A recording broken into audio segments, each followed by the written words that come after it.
नमस्कार, सुस्वागतम, वेलकम, अभिनंदन। आपका कोई दोस्त आपसे नाराज हो गया है और बात कृष्ण जन्माष्टमी की हो और दोस्त को मनाने की हो, तो सुदामा और कृष्ण की जब दोस्ती याद आती है तो लगता है ओए होए, हम हर किसी में कृष्ण और सुदामा जैसा दोस्त ढूंढने की कोशिश करते हैं। लेकिन समझदार इंसान वो होता है जो खुद को सुदामा और अपने दोस्त को कृष्ण समझे, तो बहुत अच्छी रहती है दोस्ती।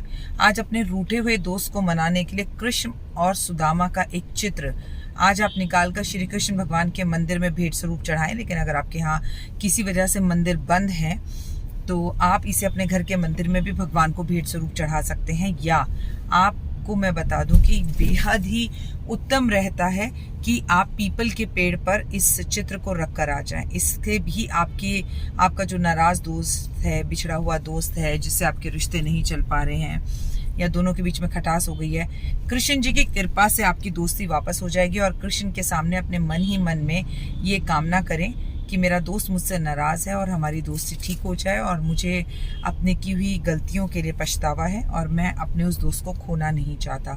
तो आपका खोया हुआ दोस्त आज आपको ज़रूर मिल जाएगा। श्री कृष्ण भगवान से हम विद्या मांग सकते हैं, पैसा मांग सकते हैं, धन मांग सकते हैं, दौलत मांग सकते हैं, ऐश्वर्य मांग सकते हैं, रूप मांग सकते हैं, प्यार मांग सकते हैं, इश्क मांग सकते हैं, पत्नी मांग सकते हैं, गर्लफ्रेंड मांग सकते हैं, एक्स्ट्रा मैरिटल अफेयर मांग सकते हैं।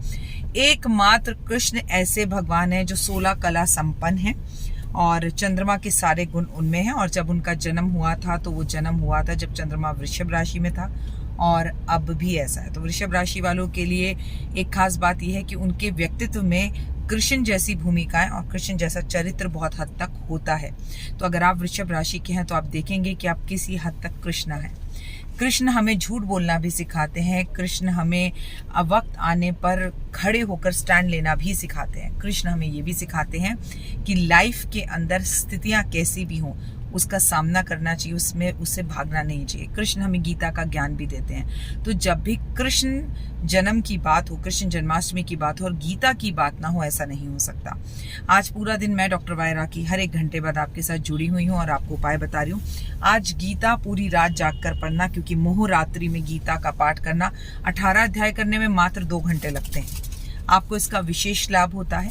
कृष्ण जन्म पर, क्योंकि जन्म ही उन्होंने रात्रि 12 बजे लिया, तो वो भूखा रखते हैं।